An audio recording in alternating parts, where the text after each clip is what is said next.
Yeah, you've got to have some kind of metaphorical bridge to whatever it is that is beyond your conception, right? Oh, somebody's trying to phone me. Right, hopefully. Dave, get it.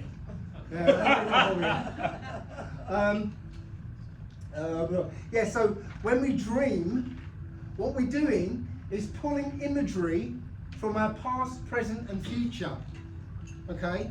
And sort of all this imagery from our timeline and bringing it over to our conscious mind. And what our conscious mind is trying to do is turn that set of imagery into a narrative that makes sense of some kind. So yeah, it'd be really, really weird because, you know, it's just weird imagery. But it explains things like deja vu, because you know you find yourself saying, "Oh, well, I've been here before."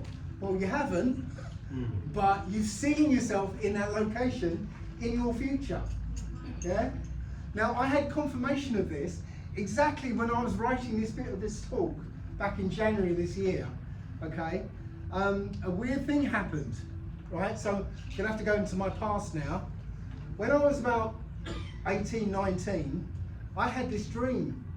And the dream was, I was walking down the street with two children, my children, and I knew their names. I had an older son called Kai, and a younger daughter called Jade, okay? And I woke up and was like, wow, I know the names of my children, yeah? And so, me and my girlfriend moved in together, and we had a couple over, you know, to come over and visit us. And as we were talking, the dream came out. And, you know, mentioned the dream, told them what the names of my children would be. But I didn't know that she was pregnant. And she had a boy. And she called him Kai. Yeah? This is Kai. Yeah? So, yeah, I thought, no, it's okay. She stole my name. It's all right. It's all right. Okay? So, then my brother came over with his new girlfriend, and the dream came out again, and I didn't know that she was pregnant, and she had a boy, and she called him Kai. I was like, oh, okay, now I can't call my son Kai, I've got Kai Murphy in the family now, right? So then my daughter was born, right? So I thought, oh, that's weird, I thought I was going to have a son first, and then my son was born, so I called my daughter Jade. My son was born, couldn't call him Kai, I called him Connor. Now, the weird thing is that January this year, as I'm writing this very bit of the talk, Kai contacts me on Facebook. Now, I haven't spoken to him since he was this age, yeah? He contacts me on Facebook, and he says, I'll pray see what's on here, he said, I've been meaning to talk to you for a long time. I love my dad, but he was a bit of a stern man, and I used to love coming over to your house and used to teach us judo and teach us all this stuff and play with us and all that. I've always thought of you as my dad. So what happened was, when I was 18, I picked up on this moment in January when Kai said that he thought of me as his dad. Right? All the information I got from that dream was correct. But when it got shifted to my conscious mind, my mind actually just rearranged it to make sense. And I had the dream. But all the information was correct. Kai is older than my daughter. And he did say he thought of me as his father. So yes, it's just, I've got lots of confirmation. Every step of this talk, I got confirmation of what I was writing about with actual physical, you know, circumstances. Anyway, so dreams are literally you reading your timeline, right? So it's a good idea if you can find a way of remembering your dreams. Yeah, you might find some interesting information. The other way you can get into the fourth dimension is using psychedelic substances. Okay. Now, Terence McKenna, again, somebody I've featured in this talk a couple of times. He talks about, I talked a lot about using psychedelic substances and going to a realm. But the thing is, when you go in using psychedelics or anything artificial, it seems you go to the same place, but on a kind of level where there are other inhabitants, other beings there that aren't necessarily, aligned with what you want, okay? And they're often described as like gnomes or clowns or something, but they're not there for your best interests, okay? So you have to be very careful if you go in using, drugs or alcohol or anything else like that, okay? So, part 5, using the powers of the one. Right, we actually know that we have direct control over our bodies. We don't sort of consciously know, but we do have direct control over our bodies. We know that because of the placebo effect. Everybody heard of the placebo effect? Yeah? The idea that if you believe something is going to heal you, then it's going to heal you. Right? But there's also this third party effect. If the doctor giving you the placebo also absolutely believes that the placebo will help you, then it magnifies the effect. Just somebody else believing will magnify the effect it has on your body, yeah, which is a staggering thought. Yeah. There's also the opposite that's true. It's called the nocebo effect. Yeah. If you believe you're going to die in 3 months, better get your affairs in order because your body's going to find some way to make it happen. Yeah. It literally happens like that. Smoking-related deaths spiked as soon as they put these deadly warnings on the package. Yeah. Literally does. So. There's also, has anybody come across the phantom gym experiment? Yeah, literally, if you, and I did this, well, not recently, but when I did this, I lay in bed, I woke up at 4 o'clock in the morning, and for the next hour, I would pretend or imagine myself in the gym, my old gym, and I was doing my weight routine. So I'd lie in bed and I'd make the first movement, so I'd move, if I was doing bicep curls, I'd make the first movement and then imagine the rest of the movement. So I'd be lying in bed going, yeah, and do that for an hour. And after about a month or so, I woke up one morning and I went to the bathroom, went past the mirror, and was like, ooh, hello. Because literally, I put on more muscle mass.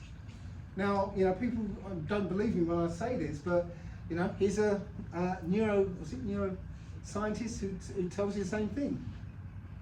Did you know there's a really fascinating experiment done on weightlifters? They lifted no weights for 2 weeks. They just sat there and they visualized themselves lifting weights. They had a 13% increase in muscle mass. People should realize how much potential they have in their brains. 13% increase in muscle mass is significant. Yeah, it's not just like accidental or imaginary. Like it's a just by imagining, you can actually control your body, right? In fact, lifting weights is just a metaphor. You can put 3 different people, into the gym, do the same weight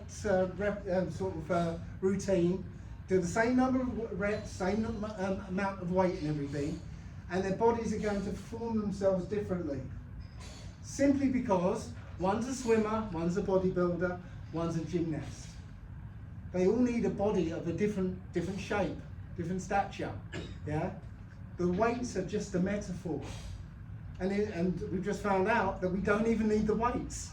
Yeah, it's the intent that does the thing, not the weights. Okay. The other thing we can do is connect with others. Now, in the 3D world, we have a metaphor for connecting with others that aren't within our sort of eyesight or whatever. We have a machine that if we type in a unique number that corresponds to that person, well, that person is going to have a machine buzz in their pocket and now they're connected to you. Yeah? That's just a metaphor for connection. In the 4th dimension, to connect to somebody, you visualize them. Remember, in the 4th dimension, it's non-physical. Yeah? So by visualizing somebody, you've literally connected to them. And now that you've connected to them, you can literally pass information between them. Okay? I'm going to play a bit with Terence McKenna again, because he has a lot of wisdom in a lot of different areas. There were thought experiments that people talked about that could test for this Bell non-locality. Well, eventually, these apparatus were actually built, and these experiments were performed, and Bell non-locality can be demonstrated the same way any other physical phenomenon can be demonstrated. It's real. It's not woo-woo. It's actually scientifically true at the fundamental core of physics that all space and all time is in some form of simultaneous connection. Now, it gets a little dicey if you ask questions like, can we use this to get and send information? And I think I already have the answer. I believe this is what the human imagination is. That you have two eyes to show you local space, and then you have an organ called the mind, but it gives you non-local data. That's what the imagination is. That's non-local data. Everything in the imagination is real. Somewhere so far away in space and time that it makes absolutely no sense to give it another thought. But know that everything in the imagination is real. So it's ridiculous to speak of my imagination or the human imagination. There's just the imagination. But see, if all information is there, 99.999% of that information is not intended for human beings and makes no sense whatsoever to us. It's basically static. It's either above or below our cognitive power to organize, and so it is meaningless. But 0.0000001% of this non-local data is enough like local data that we can make metaphoric bridges to it. And say, well, it was like this, and it was sort of like this, and it was a kind of a this, and it reminded me of something else. And that's the stuff of the imagination. And to the degree that you can accept alien data without freaking out, you can go deeper into the imagination. I have a friend who says of psilocybin mushrooms, every time I take it, my goal is to stand more.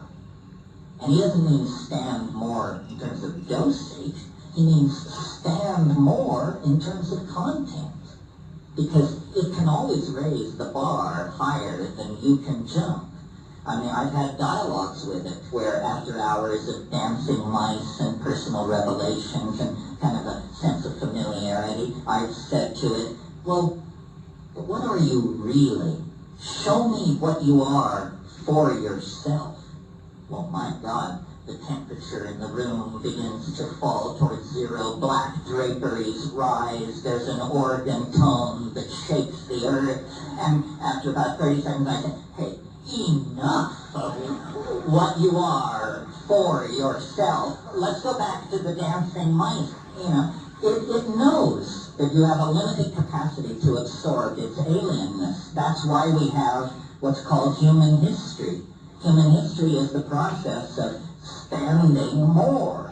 And it's now we've sort of come to the short and curly part of the process where they're just around the corner. I mean, all you have to do is smoke a doobie, look out at the evening sky, have a dream, talk to a friend, and the alien is very, very, its leading aura has now intersected human psychology. The cheerful stories of space brothers and scary, silly stories of people trading high technology freaks in league with the government. Hey, it's so much bigger than that. It's so big that it has disguised itself as an alien invasion to keep from really alarming us with what it really is.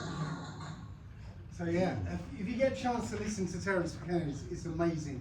Yeah, he talks about some profound stuff, and you won't get it in the first 5 or 6 times you listen to it. You've got to listen to it about 10 times, and every time you'll get more information. Anyway, so the other thing you can do is remote healing. Right? When you connect with somebody, right, by visualizing them, well, Remember what I said about the third party effect of the placebo effect? Yeah? So just by visualizing that person getting better, right, you are that third party effect that will actually heal their bodies. Does that make any sense? Yeah? So people do remote healing, there is something to that, right? Because they can connect to somebody and visualize them getting better. Yeah? We also have direct control of our universe. There's this experiment called the phantom DNA experiment, where they have a container that's empty. Now there's nothing in this universe that is empty, right? Even if you've got a container with a vacuum in it, or vacuum not in it, I don't know how you say that, with a vacuum, in that vacuum, photons of light suddenly just appear and disappear randomly in that vacuum, okay? Now they've found if they put human DNA in that container, the photons that appear start aligning themselves to the DNA. And then they can take the DNA out and the photons stay aligned. Yeah? Our very presence affects the world around us. Okay? They've done experiments with random number generators, right? That basically they got a machine, a computer, that'll spit out a run of ones and zeros. So if there's 1,000 numbers there, you know, roughly 500 are going to be ones and roughly 500 are going to be zeros. But they can get a meditator to sit in front of the machine and concentrate on making more zeros and ones. And when they look at the results, significantly more zeros and ones. But it's not bound in time, because again, we're talking about fourth dimension.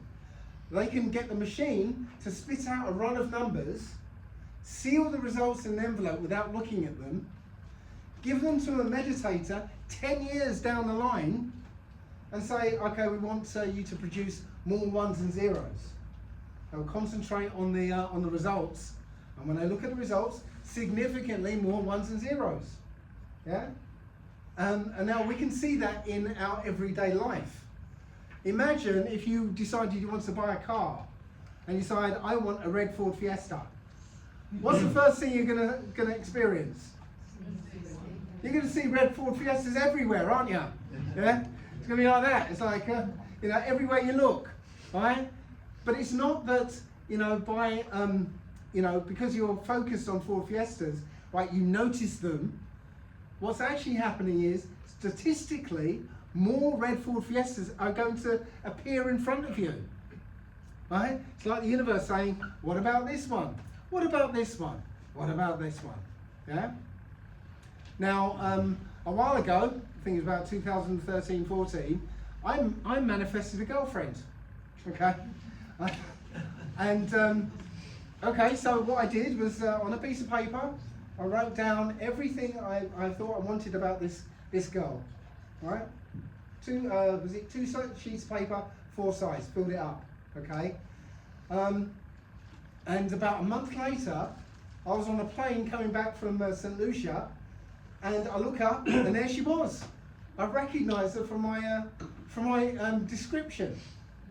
Okay, her name was Veronica, right? She called herself Vera.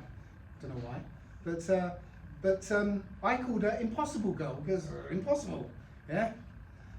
At the same time, when you know this was happening, my favourite TV show was Doctor Who, and exactly the same time, Doctor Who had a new companion called Clara, who's called the Impossible Girl, and they kind of look the same.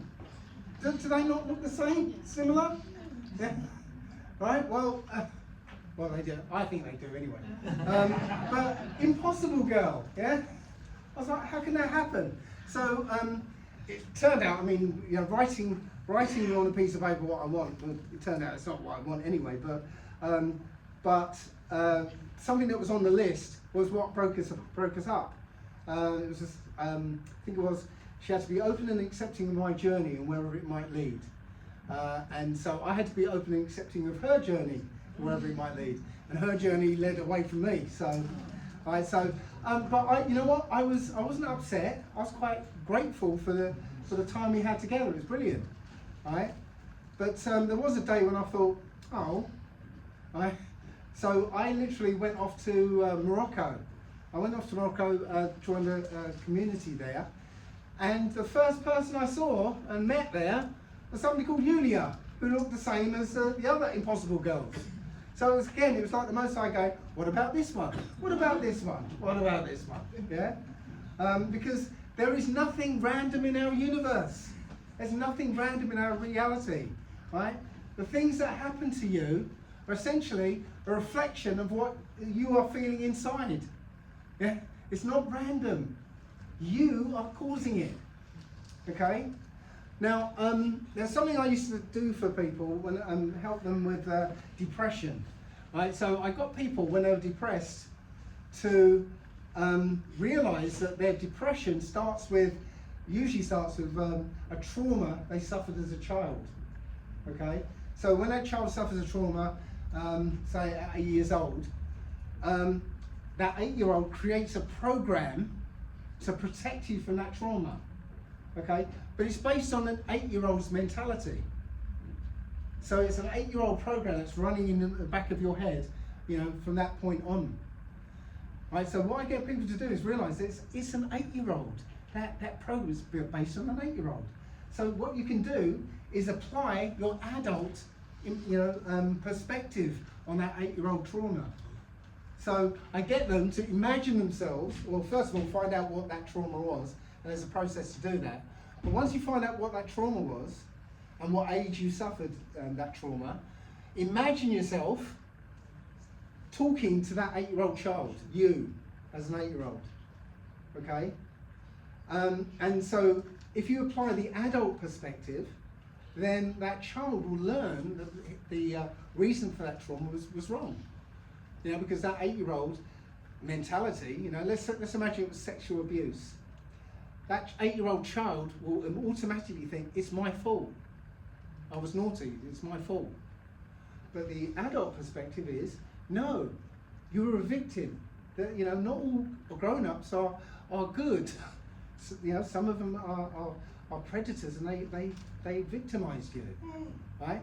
When that child realizes that it was wrong, that program fades away.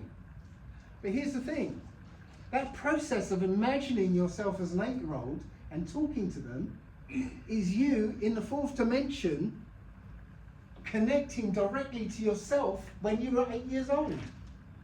So you become the voice in that 8-year-old's head, right, that says, don't worry about that, right? It's okay, don't go that way, go this way. Yeah? That voice of your higher self is literally you at a higher level in the future. Does that make any sense? Yeah?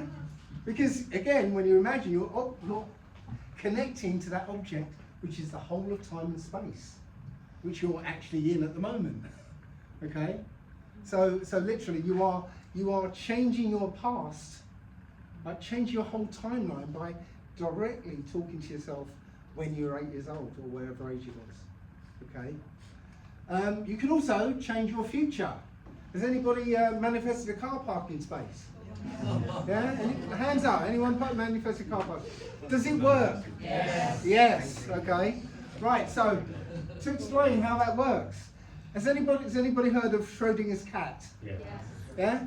Well, Schrodinger's cat is a thought experiment, quantum physics thought experiment, where if you can imagine, you've got a box, and in that box you've got a vial of poison, and that poison has a trigger mechanism which is unreliable, so you can't tell if it's gone off or it's not. Okay.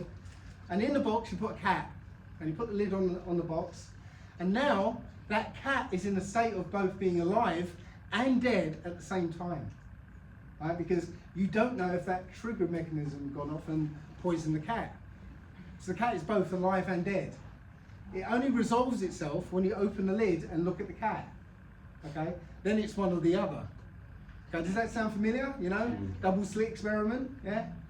So, this just to illustrate it, these are Schrodinger's bowls. Right, those bowls are both broken and whole. It'll only resolve itself when you open that door. Right? Now imagine that door was solid and you couldn't see, right? That's it. Until you open that door, you don't know the state of those bowls, okay? So, all through your life, you have Schrodinger's cat moments, right? Moments before you make a decision, right? So you're making a decision, you've got two options, right? Both options are true until you make that decision. They're both true, both false at the same time. Until you make that decision, now you collapse one of them into reality, okay? Now, imagine under the normal course of events, there are two people, right, going to Tesco's, right? So Bob up here going to Tesco's, and John as well going to Tesco's as well. So in Bob's timeline, early that morning, he had a Schrodinger's cat moment, deciding what he's going to have for breakfast. Is it going to be cereal or a banana? Under normal circumstances, he has a bowl of cereal. He leaves the house, ends up at Tesco's, just as John arrives to find his car parking space, but he finds Bob's car in there, so let's go and find another car parking space. But let's imagine that John asked for that car parking space. The moment he asked for that car parking space, that Schrodinger's cat moment that Bob has is changed. Instead of a bowl of cereal, he has a banana instead. Okay? So because he had a banana, now he leaves the house 5 minutes earlier, gets to Tesco's 5 minutes earlier, so that when John arrives, Bob's just pulling out. Does that make sense? Yeah? So the fact that John has asked for that car parking space, that tiny little decision that means nothing anywhere else, it doesn't affect anything else in Bob's life or anybody else's life, whether he has a banana or cereal. The only thing it does, it means that John gets the car parking space, okay? I do talk a bit more about it because I think the system has found a way to mimic what we can do naturally, but yeah, that's for a longer talk. So, I've actually been able to, are we on the flight path? Well, there's an airport just up there, you know. Sounded like it's coming in. So, my future, I realised my future has been kind of determined by films I'd watched. Right? I wanted to be a computer programmer because I watched Tron. Do anybody remember Tron? Yeah. I watched Tron. I wanted to be a computer programmer. Yeah. I wanted to go and live in America. Yeah. America looked really cool place to be. I always loved Magnum PI. Yeah. I wanted that life, I wanted Ferrari. I wanted that. Yeah. Anyway. More recently, I fell in love with London's Burning, about firefighters. I wanted to be a firefighter, right? So one of the things, okay, I wanted to go to America. So I went to the American embassy, and I asked the guy there, I said, I want to go and live in America. How can I do that? He said, have you got any money? I said, no. Have you got a special skill? No. Have you got a degree? No. He just asked me a whole series of questions. No. He said, sorry, there's no way you can get to live in America. I was like, okay. Right, but still wanted to go. So, okay, fallback plan, I wanted to become a programmer. So what happened, well, I decided to apply to the only company at the time that was really sort of doing computer programming, which was BT. And there were two jobs on offer. One of them was a senior level, all singing, all dancing, managerial programmer thing, okay? I really wanted that, lots of money and everything. The other one was help desk worker. I thought, well, I can't get this managerial job, I'll go for the help desk worker and work my way up, right? So it turns out that BT were having a job fair in this big building. One side was for the lower end jobs, the other side was for the higher paying jobs. Turns out I went to the wrong side of the building. And I was going for the help desk worker's job.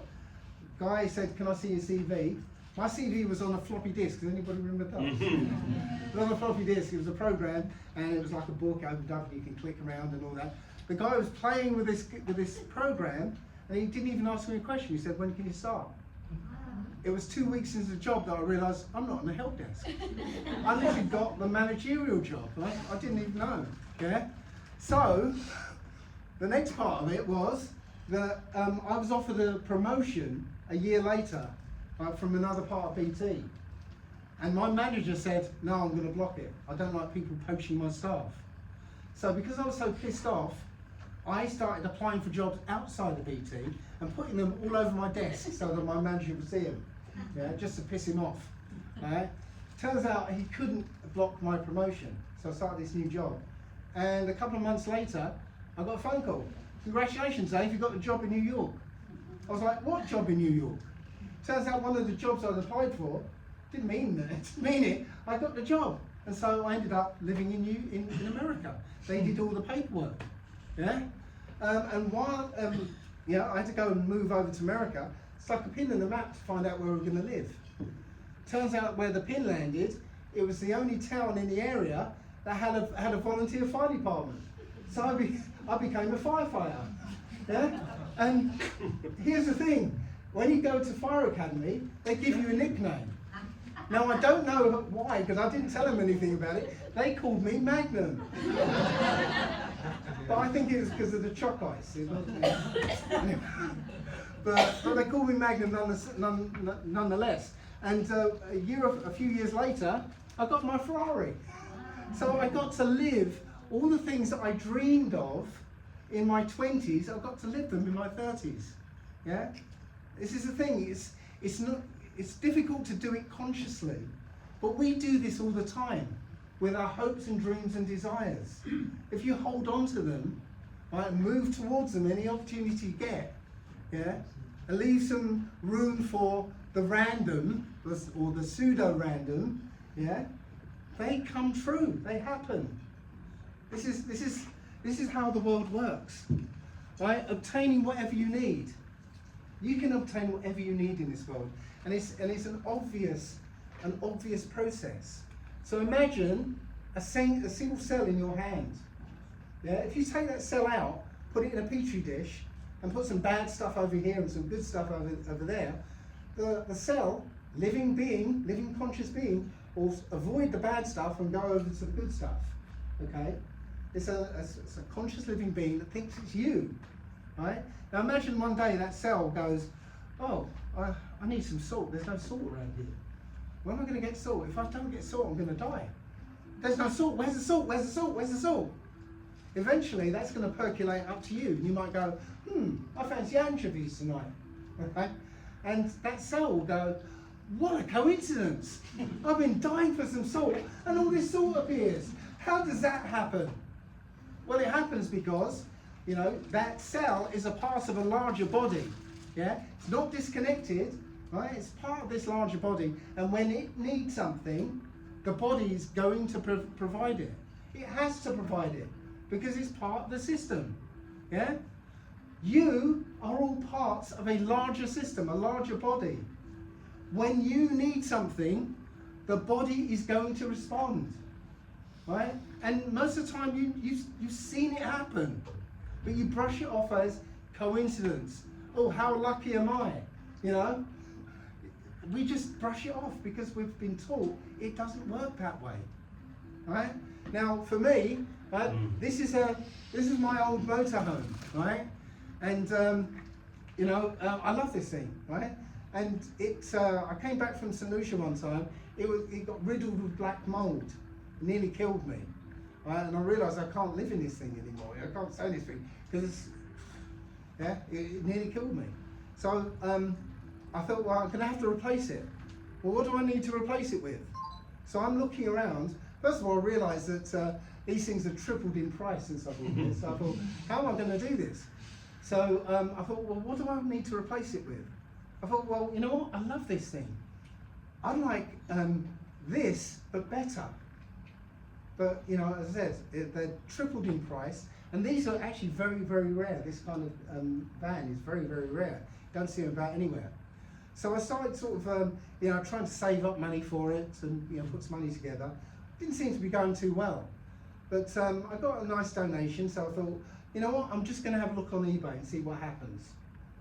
First page, same make, same model, same year, yeah?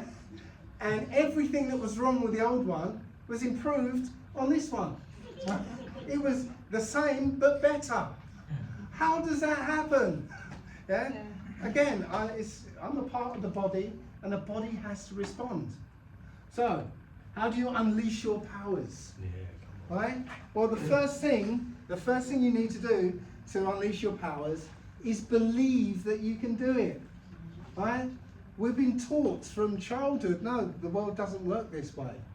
If you want to do something, you have to use our financial commercial system. Jump through this hoop, jump through that hoop, get this qualification, earn this money, and maybe you can do what you want to do. No, the world works in a completely different way, right? Where you are in control. Yeah? But if you don't believe you can do it, you can't do it. Simple as that. Okay?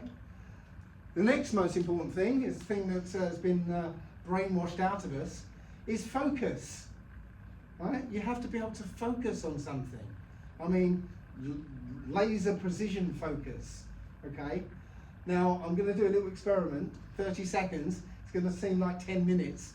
But for 30 seconds, I want you to focus on the apple. Do not lose your focus. Okay? Now, be honest. If you lose focus, right, you have to admit it. All right? All right? Yes. Oh, only a few honest people around here, yeah? Okay, so focus on the apple for 30 seconds. Ready? Yeah. Here we go. Someone's out already. Yeah, I'm out. I'm out.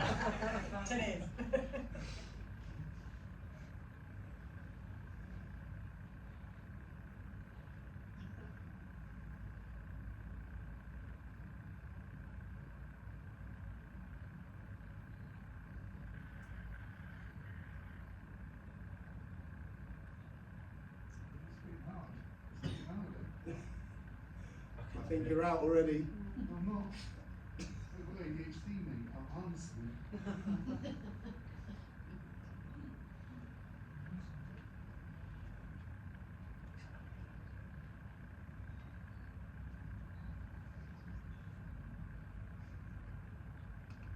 Right, okay. Did that seem like a lot longer than 30 seconds? Yeah. It's really hard to focus. Who is still in? Yeah. Oh, come on. Honest. I don't believe you. You're trying to tell me you didn't read anything? I was out in about 2 seconds. 2 seconds. That woman at the bottom moving, nothing. Okay, you're saying you never saw any of that? Yeah. All my life. Right, so As soon as the hand moved, I was gone, yeah. So, the funny thing is, I saw the woman in the bottom moving before I saw the boobs. right, There's something wrong with me. yeah. The funny thing is, the first time I did this experiment, I did it for a minute, and it seemed like 10 minutes to everyone, right? And the next day, 3 people contacted me and said, apples have been coming to me. Literally. One person said they went shopping before the talk, right? And they emptied their shopping bag, just left it under the table. They came back from the talk, sat at the table, they kicked the bag and thought, oh, I've got to put that away. And they lifted the bag and there was an apple in it. Right? Another person said their phone broke the next day, and their next door neighbour said, oh, I've got a phone for you. And they came in, put the phone down, there was an apple.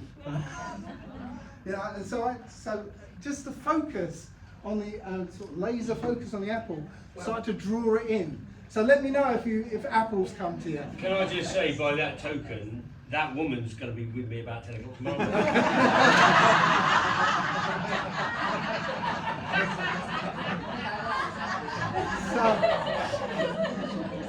So the next key thing is to know exactly what you want. Okay, that's actually the hardest thing, to know what it is you want. Right? But when you know what it is you want, you have to be very, very, very specific. Just like if you were buying a car, right? You want to know exactly what make, model it is, or the engine size, color, everything. You want to know every single detail, right? You have to know exactly what it is you want. You also have to follow any hunches you might get.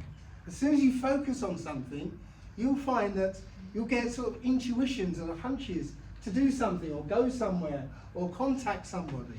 Yeah? Follow them, right? Because you'll notice it'll be sort of uncharacteristic hunches that, oh, I haven't seen John for ages, but let me give him a ring. You know, just follow him, because again, that is allowing the random, the uncertainty principle to work. Yeah. Dave, Lisa has an uncanny ability that she knows when the phone's going to ring, Yeah. and she knows who it is, Right, yeah. and she does it a lot. And we've got a shop in Swanage, and she thinks of a customer that she sort of around. Do you know what? They haven't been in for ages, and they walk in the door. It's scary stuff. You do it a lot. It's weird. So yeah. It can do the lottery numbers, but So yeah, follow any hunches you've got, okay? So the basic method of this is to immobilize your body, right? So physically suppress your senses. So, get into a comfortable chair, relax, close your eyes, yeah? And put yourself into that drowsy state. You know that drowsy state before sleep? It's essentially 1 foot in the fourth dimension, 1 foot in the third, okay? Don't allow yourself to go to sleep, but try and keep yourself in that drowsy state, right? The best time to do it is just before bed and just as you wake up, because you're automatically in that state anyway, yeah?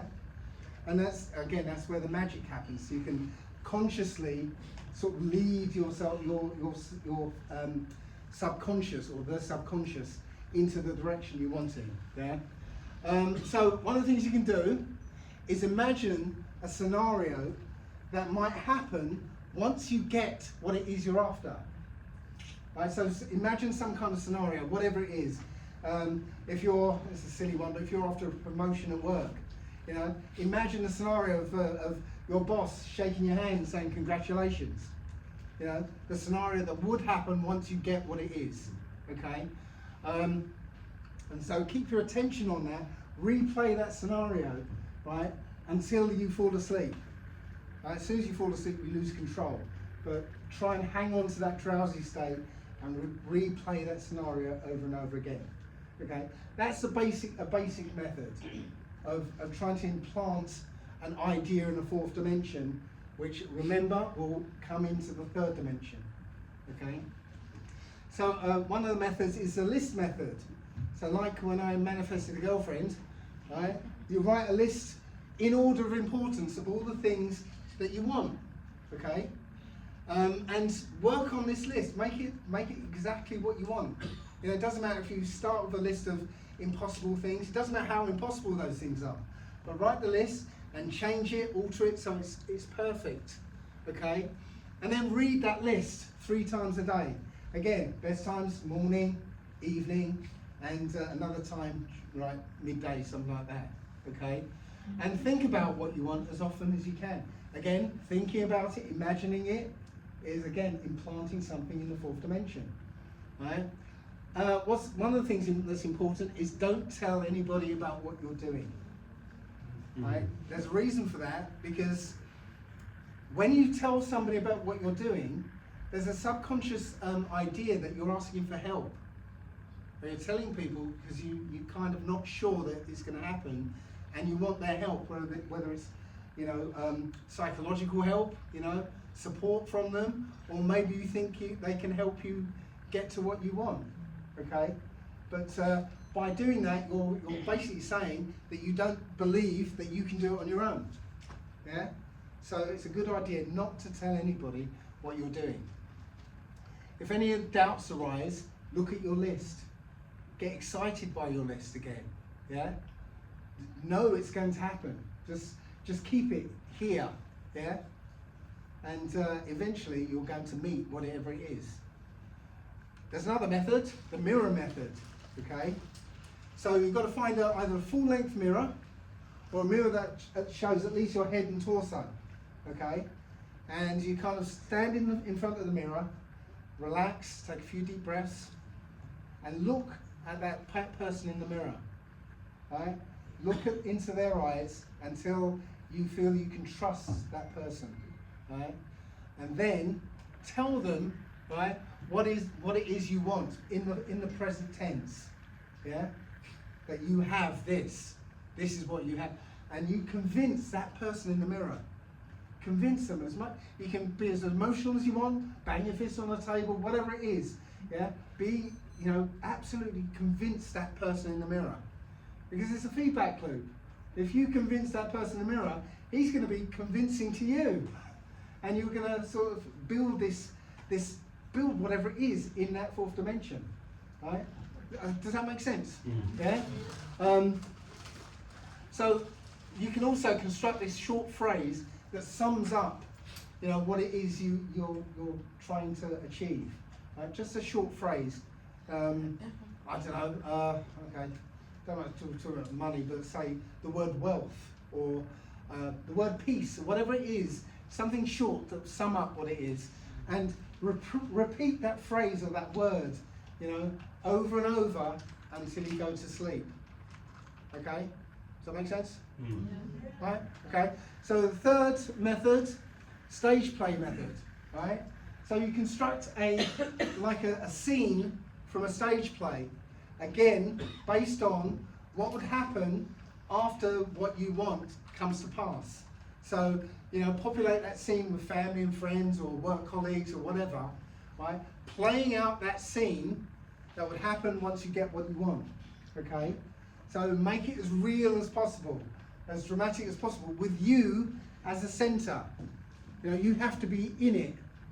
Right? You can't be watching it, you have to be in it, and it has to be playing out now in the present tense. Okay? So you construct the scene and you play it over and over and over in your mind.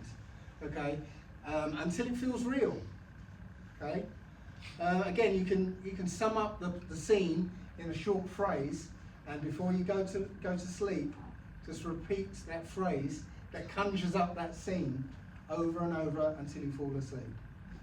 Okay, they're the three main methods. All right. Things to keep in mind. First one is don't be too hung up on how it's going to happen. Doesn't matter how impossible you think it is. Right? Don't be hung up on how it's going to happen, right? Because again, the subconscious has control of the whole of time and space. So it could change an event that happened 50 years ago and lead to a set of events that will lead to you getting what it is you want.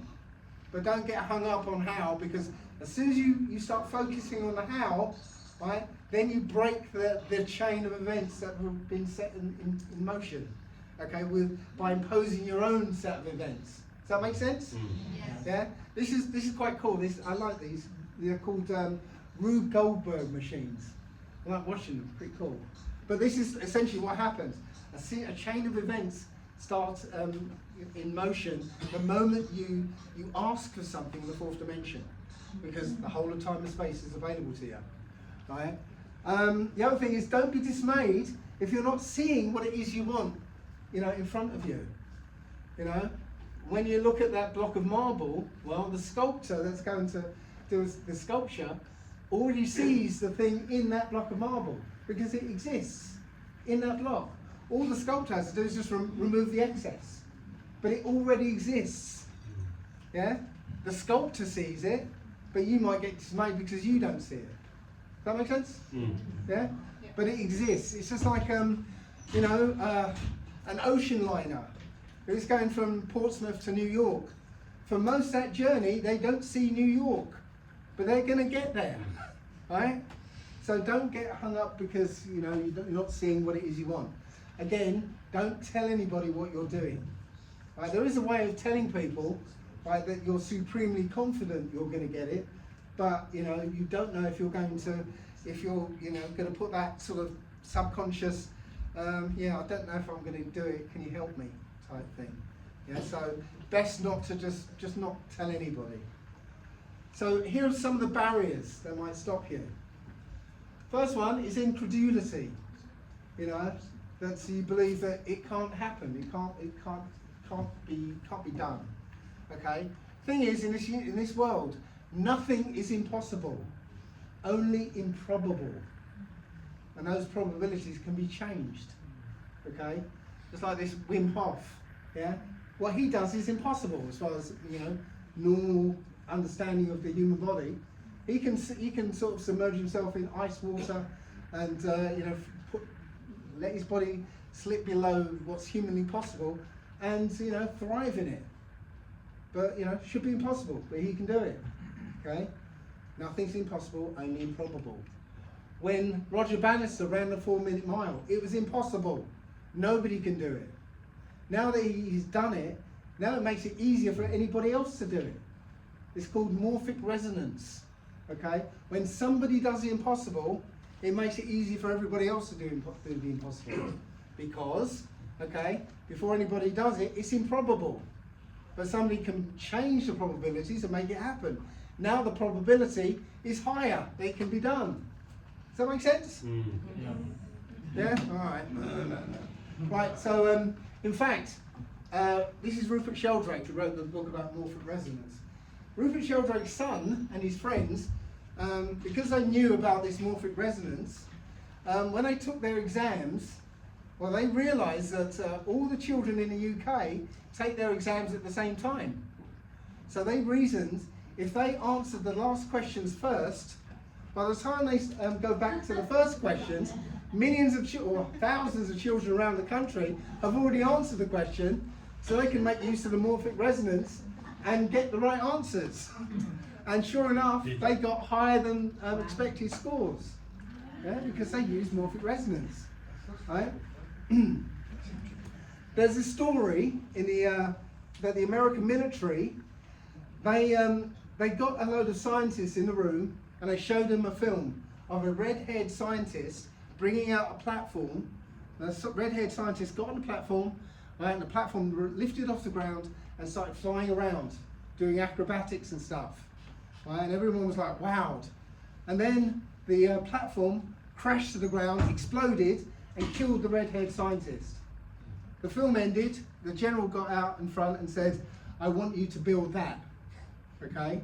So all these teams went off with an unlimited budget, and after a year, right, a team came back and they built this big metal platform, right, which weighed about half a ton. They switched it on and it managed to hover off the ground about a foot. And the general came out and congratulated them. The door opened and the red-haired scientist came in. They fabricated the film, they faked it, to remove the idea that it was impossible. And because that idea had been removed, somebody did the impossible. Yeah? There is no limit to us. The only limit is us. That we think things are impossible. What's interesting is, because they put this idea into the consciousness, well, it's out there now. Yeah? There are platforms just like that people can stand on and fly around in. Yeah? Simply because somebody conceived it. As soon as you conceive it, it becomes a probability in this world. Alright? So it's quite cool. Anyway. Next one is the belief in the spoon. Right? Belief in this world and how this world works. Yeah?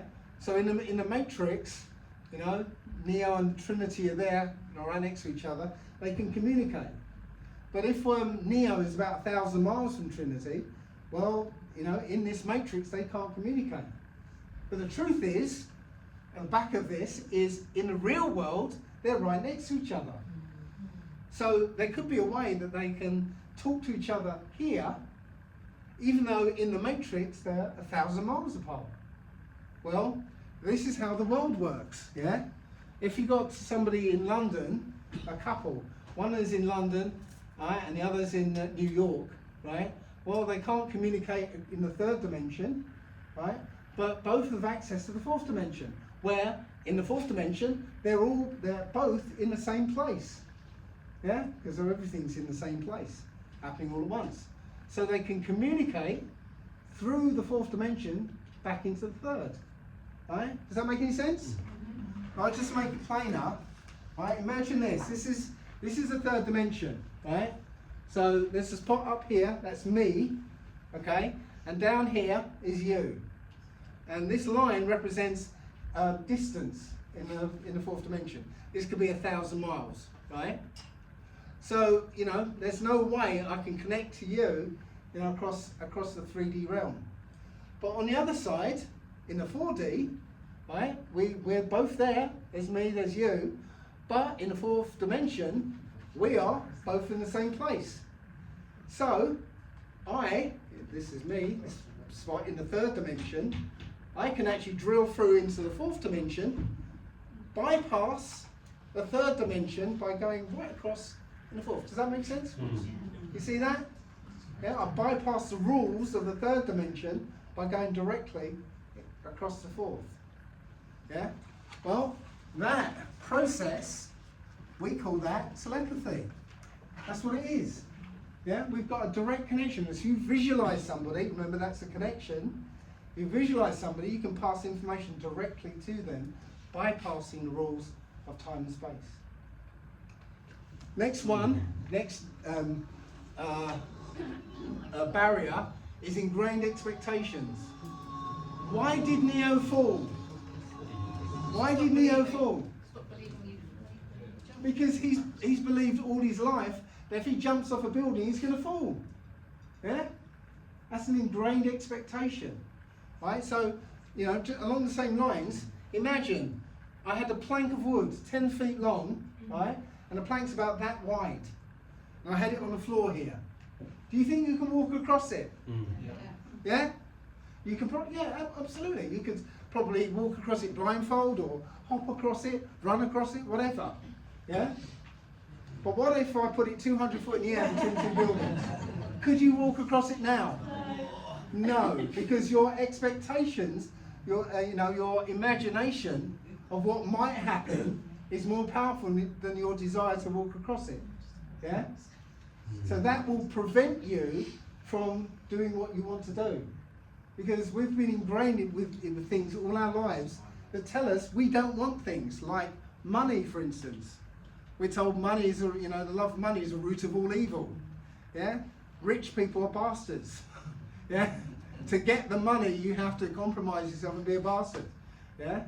So, you might want money, but there's another part of you that says, no, you don't want money. Right? So imagine that table is your full awareness. That area of that table is your full awareness. Your conscious awareness is one pixel on the edge of that table. The rest is your subconscious awareness. Yeah, so if you consciously want money and your subconscious says no you don't, who's going to win? Well, one of you knows. Right, so perhaps you're starting to see the great power you have. Right? But with great power comes great responsibility. Yeah? You have to be careful what you wish for, because again, whatever you focus on is going to be drawn to you. So if you go to a protest and you're saying, stop the war, stop the fighting, stop the war, what are you focusing on? War. And so what are you going to get? War and fighting. Yeah. Your thoughts affect your physiology. Does anybody do kinesiology here? Yeah, one over there, yay! So kinesiologists know that if you think badly of yourself or others, you become weak. They do muscle testing. They'll test how strong you are, then get you to say something nasty about yourself or others, you become weak. Yeah? If you say something positive about somebody, you stay strong. So if you have about anger or hatred towards somebody, who are you hurting? Yourself. So if you know that you've got these powers, there is no need for envy, greed, hatred, anything negative. Because you've got the power. It's all yours. So why wouldn't you be a superhero? Right? Because you can help people without even them need them. You can help people without them even knowing it. Yeah? Just like, Peter Parker or as Spider-Man might save somebody from falling from a building, and then as Peter Parker, he can walk past them, kissing their loved ones, and go, yeah, that's good. He doesn't have to go, it was me, I saved you, I saved you. No, he's a superhero. Why not be a superhero? Shall I tell you the big secret? Okay, I heard you. Come on, I'll tell you. Shall I tell you the big secret? Yes. The big secret. The big secret is you're gonna die. That's the big secret. You're gonna die. Okay. You've got no control over it. It's the one thing that's inevitable about your life. You are going to die. So you can take that off the table. You should have no fear of it because it's the only one thing that's going to happen to you. And it doesn't matter if it's because somebody holds you down and sticks mRNA into your arm, or you trip over a paving stone and hit your head. You're going to die. Yeah? And you can't die early because you die when you die because that's when you die. You know? So take that off the table. When I was in college in Southend, right, another seaside town, I used to sort of waste my time away playing Defender on the computer in the arcades, yeah? And the great thing about this game, Defender, is that you've got these things up here, right, called smart bombs, right? So, when things get really sort of really hectic on screen, right, and we're going to see that in a second, when things get really, really hectic on screen, you can hit the smart bomb and everything gets destroyed, yeah? And you can live to fight another day. The worst thing in the world for me is that all my lives get lost and I look up there and I've still got smart bombs left, yeah? It means that I've wasted my time, I've wasted my life because I could have, you know, carried on and lived to fight another day.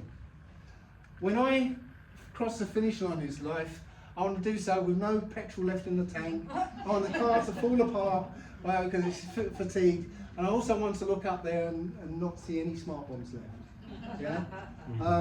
Because life isn't about staying safe. Yeah? It's not about arriving at the deathbed, yeah, and saying, oh, how marvellous, there's not a scratch on me. Yeah? It's about living, right? It's about doing the right thing even if it costs your life. Even if it costs your life. If somebody was being murdered over there, right, and I just stand there like this, or more likely like this, yeah, I'm now a party to that murder, right, because I have to, it's my duty to try and stop that crime from happening, even if it costs my own life. In fact, because of the big secret, yeah, it's a better way to die. Saving somebody else, right? Giving your life to save somebody else than dying alone in your bed at 90 years old. Yeah? You know, this is the way I'd like to die, saving somebody else. Yeah, that to me would be a good death.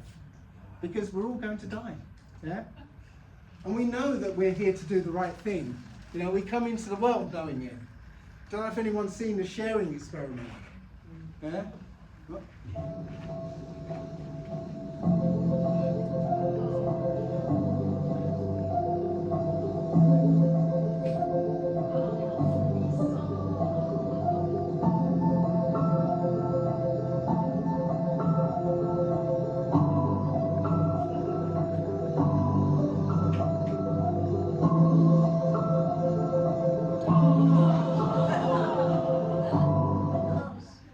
We come into this world knowing that we're here to do the right thing.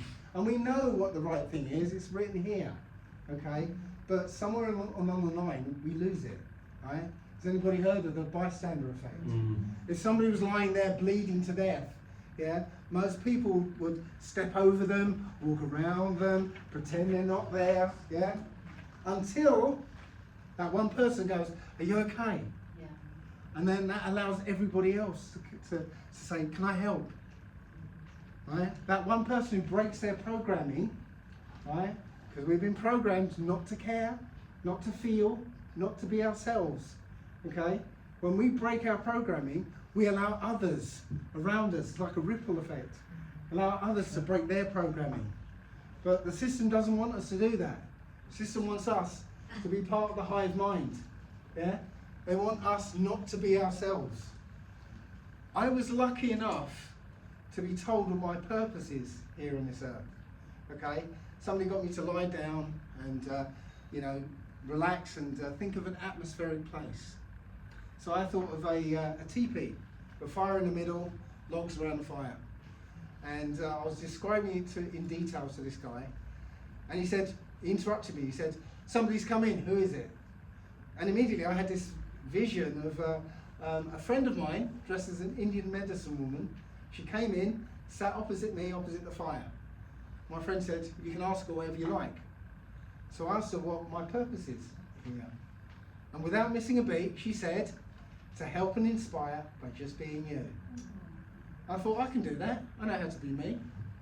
But here's the thing, I think I was gypped, because this is everyone's purpose. Because I help and inspire by just doing what I like doing. Here I am, hello. Yeah? But every one of you is unique.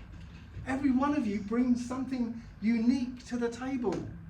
Right? And you help and inspire people by just being you. It's as simple as that. Yeah? Just by being that one who breaks the bystander effect. Yeah? That's being you. Right? And you cause ripples that affect everybody around you. So have the courage to follow your heart and intuition, and go out there and be Neo. So thanks very much.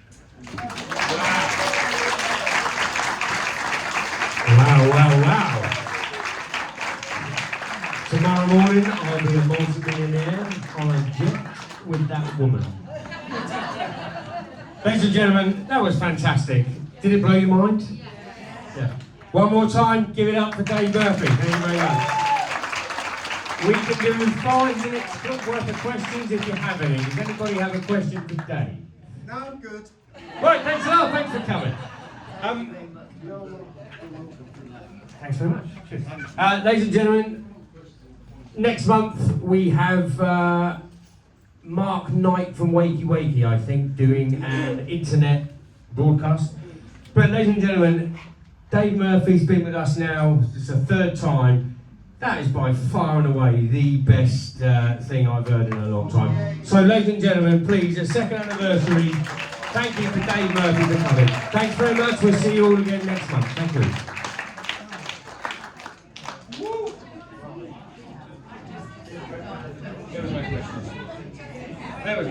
There was none.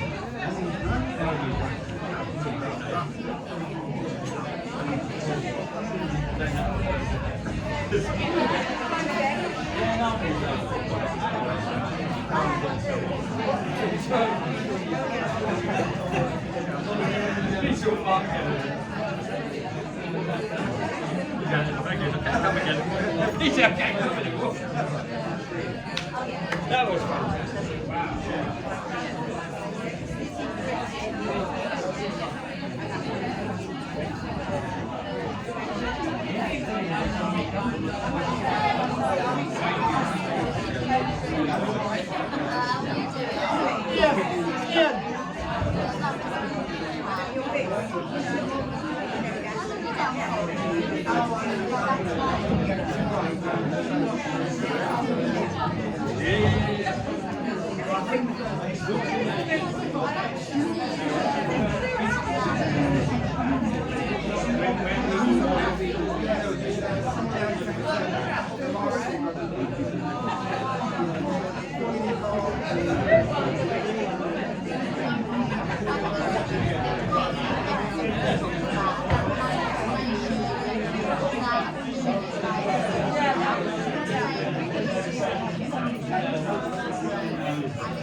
Anyway, I'll go to bed and then I'll start thinking those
I'm glad you got something else.